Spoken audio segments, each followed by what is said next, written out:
It's me, Dr. Amy. Time for another Tuesday tip.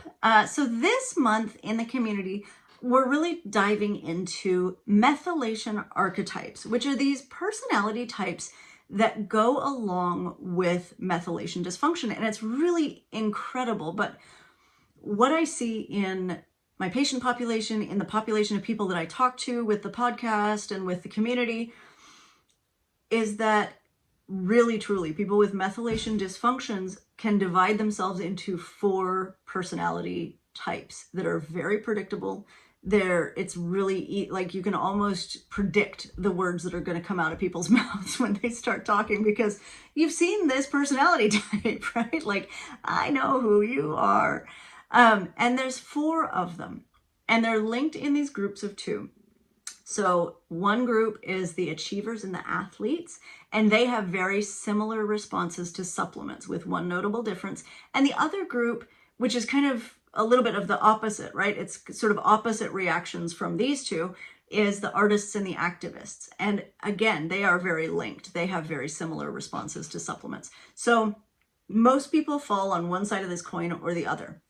Now, I used to use the terminology over-methylator and under-methylator because of historic work done by Dr. Carl Pfeffer and Dr. Walsh of the Walsh Research Institute. So these were 2 sort of pioneers in the field of psychometrics, personality, mental health, and nutritional status.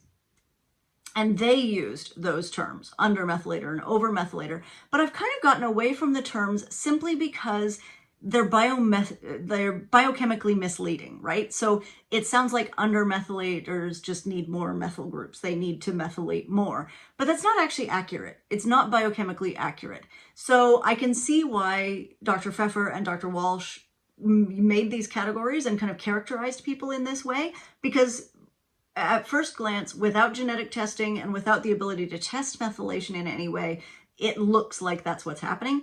But when you kind of dig into the biochemistry, it's not actually. It's not what's happening. So I've gotten away from the under and over methylators and moved to this little bit more nuanced achiever, athlete, artist, and activist, right? And so in the next 4 weeks, we're going to talk about each one of those personalities. But if you're not sure which personality you are, you probably know just by the name, but go to healthwiththat.com and go to the free stuff. You can take the quiz. It's totally free. And it'll tell you which methylation archetype you are and which one of these personalities, because it really gives you a lot of guidance in terms of what supplements are good for you, what you can actually take, what's going to be a good idea and what's not. So check it out.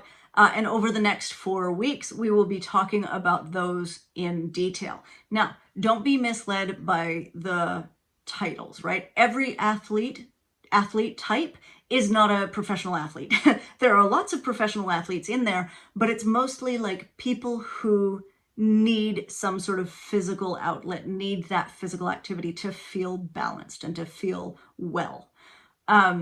Likewise, artists, not every artist is an artist physically, right? That's not their occupation. That's not what they focus their life on. It's more about the way they approach their passions, right? And the way they approach, so they're less likely to fit in the box of a traditional profession. So if they're an engineer, there's plenty of engineers who are artists, or computer programmers who are artists.